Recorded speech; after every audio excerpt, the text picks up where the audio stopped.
తీర్థయాత్ర కార్యక్రమానికి స్వాగతం. దైవం కోసం ఎందుకు అన్వేషణ?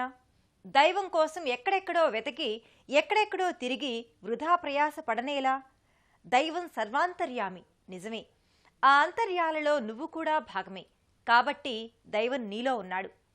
నిష్కల్మషమైన హృదయంతో అంతర్వీక్షణతో నీలోకి నువ్వు తొంగి చూడు. దైవం సాక్షాత్కారమవుతుంది. నిన్ను నువ్వు తెలుసుకోవడమే అసలైన దైవ దర్శనమంటూ దైవ పరమార్థాన్ని, మానవీయ విలువల్ని ఆవిష్కరించిన కారణ జన్ముడు, దత్తాంశ సంభూతుడు షిరిడీ సాయిబాబా. ఆ షిరిడీ సాయినాథుడు ప్రతిష్ఠితమైన ఎన్నో మందిరాల్ని ఈ కార్యక్రమంలో ప్రతి గురువారం తిలకిస్తున్నాం. ఆ పరంపరలోనే ప్రకాశం జిల్లాలోని కరవది గ్రామంలో నెలకొన్న షిరిడీ సాయి మందిర విశేషాల్ని ఇప్పుడు తిలకిద్దాం.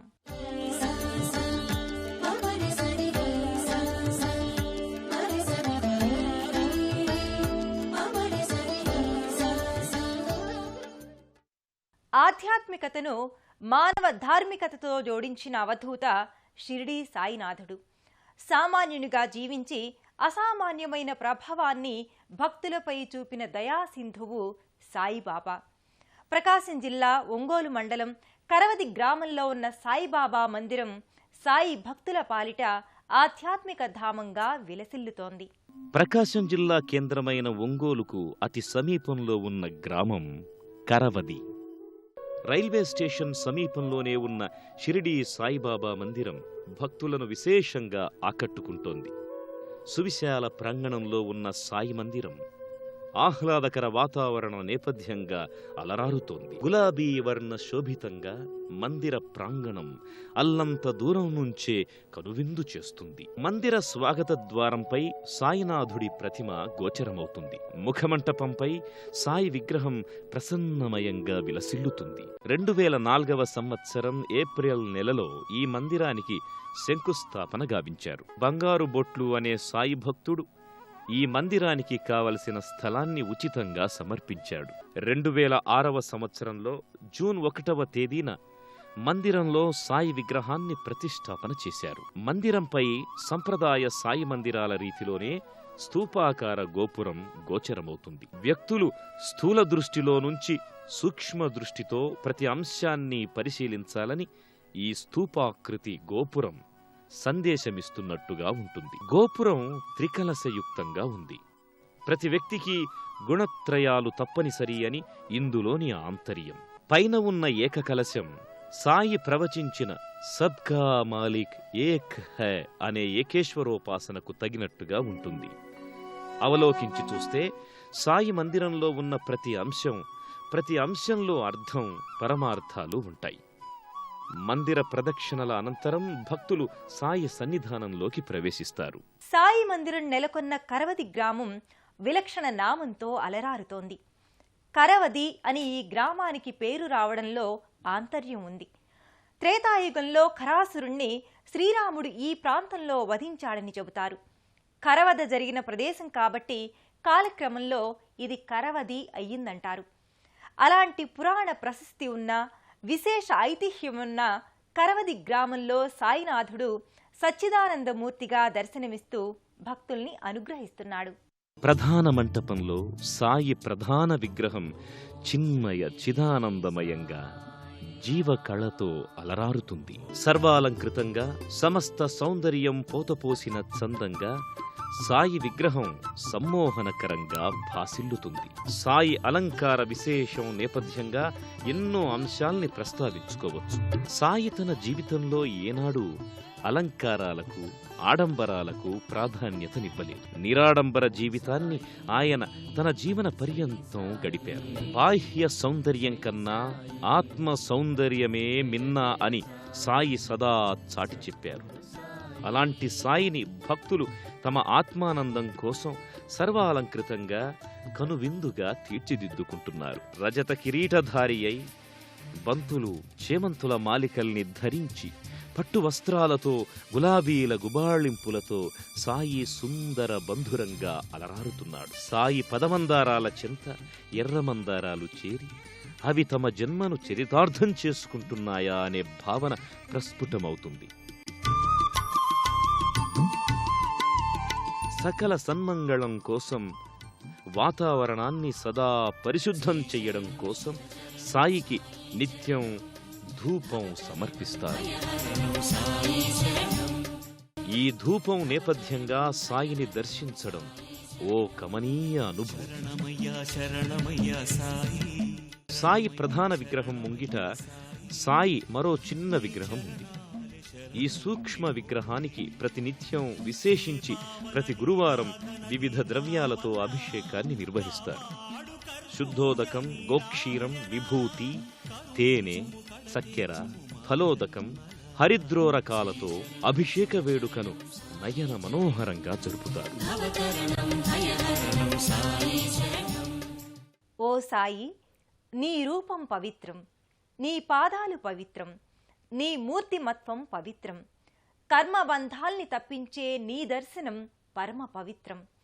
నీ యందు నమ్మకం ఉంచితే నువ్వు మా ముంగిట ప్రత్యక్షంగా ఉన్న మధురానుభూతిని కలిగిస్తావు. అలాంటి దయామయుడైన సాయి దర్శనానికి ప్రతినిత్యం కరవది సాయి మందిరానికి భక్తులు నిరంతరం తరలి వస్తారు. కరవది సాయిబాబా మందిరంలో నిత్య పూజాది కైంకర్యాలు సంప్రదాయ రీతిగా కొనసాగుతాయి. ప్రతినిత్యం సుప్రభాత సేవతో మొదలుకొని సేజ్ హారతి వరకు పలు ఆరాధనలు భక్తుల జయజయ ధ్వానాల మధ్యన కొనసాగుతాయి.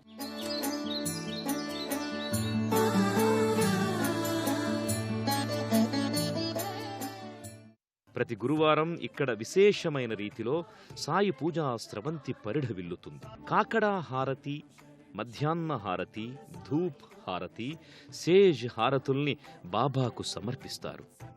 ఈ హారతుల సమయ మధ్యకాలంలో పలు విధాలలో అర్చనలు, ఆరాధనలు, భజనలు, సత్సంగాలు కొనసాగుతాయి. ప్రతినిత్యం బాబా దర్శనానికి భక్తులు మందిర ప్రాంగణానికి తరలివస్తారు. అందరి లక్ష్యం ఒక్కటే, అదే సాయి దర్శనం. అందరి భావన ఒక్కటే, అదే సాయి అనుగ్రహ విశేషాన్ని అందుకోవడం. అందరి ఆకాంక్ష ఒక్కటే, సాయి తమకు సదా చేదోడు వాదోడుగా ఉండడం. ఇలా భక్తులందరిలో సమ్యక్ అనుభూతి ప్రస్ఫుటమవుతుంది. నన్ను దర్శించవచ్చే నా ప్రియ ఆప్తులారా, నేను మీలో ఒకటినే, మీవాడినే, మీ కుటుంబ సభ్యున్నే. నన్ను మీలో ఒకడిగా చేసుకుని నాకు ప్రేమను అందివ్వండి, ఆప్యాయతను పంచండి. నేను మీకు దాసుడనవుతాను, మీరు పిలిస్తే పలుకుతాను అంటూ సాయి తాను భక్తులకు ఆధీనుడని చెప్పుకున్నారు. అంతటి దయాళువు, కరుణామృత సింధువు షిరిడీ సాయిబాబా.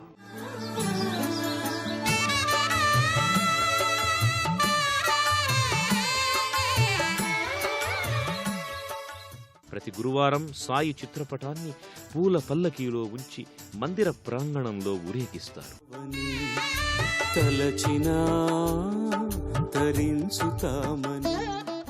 కరవది సాయిబాబా మందిరంలో ఉపాలయాలున్నాయి. ఉపాలయాలలో వినాయకుడు, దత్తాత్రేయుడు పూజలందుకుంటారు. సాయి మందిరాలలో వినాయకుడి మందిరం తప్పకుండా ఉంటుంది. సాయి దర్శనానికి ముందే తప్పకుండా గణేశుని దర్శించాలి. సాయి దర్శనానంతరమే దత్తాత్రేయుణ్ణి దర్శించుకోవాలి. సాయి మందిరంలో పాటించే సంప్రదాయాలలో ఇది ఖచ్చితంగా పాటించాలి. కరవది సాయి మందిరంలో ప్రత్యేక మందిరంలో సర్వాభీష్టప్రద సిద్ధి వినాయక స్వామి కొలువుదీరి ఉన్నాడు. మరోవైపు దత్తాత్రేయ స్వామి మందిరం ఉంది. అత్రి అనసూయలకు కారణజన్ముడిగా ఆవిష్కారమైన దత్తాత్రేయుడి ఆరాధనం వల్ల కలియుగంలో భక్తులకు చిత్తశాంతి లభిస్తుంది, కుటుంబ సౌఖ్యం సిద్ధిస్తుంది. గోమాతలో సమస్త దేవతలు కొలువుదీరి ఉంటారని ప్రతీతి. ఒక్క గోవుని పూజిస్తే చాలు ముక్కోటి దేవతల్ని పూజించినట్టే. అలాంటి గోమాతను భక్తులు ఈ మందిర ప్రాంగణంలో ప్రత్యేకంగా పూజించుకుంటారు. ఈ మందిరంలో విశేష సందర్భంలో కోలాట వేడుకను నిర్వహిస్తారు. జానపద కళారూపమైన కోలాటానికి ఒంగోలు జిల్లా పెట్టింది పేరు. సాయినామ సంకీర్తనలతో పాఠశాల విద్యార్థులు లయబద్ధంగా సంప్రదాయ రీతిలో ప్రదర్శించే కోలాట విన్యాసం వీణుల విందుగా చూడముచ్చటగా కొలువుదీరుతుంది. జానపద కళారూపాలను సాయి అమితంగా ఇష్టపడేవారు.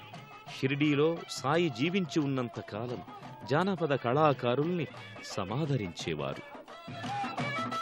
అలాంటి కళాసాయి ముంగిట విద్యార్థులు లయాన్వీతంగా ప్రదర్శించే కోలాట సంబరం కడు రమణీయం, కడు కమనీయం.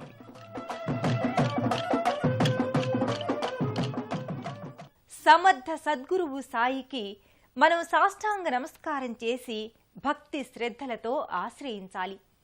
మన మనసుల్ని అటూనిటూ సంచారం చేయకుండా జాగ్రత్త పడాలి.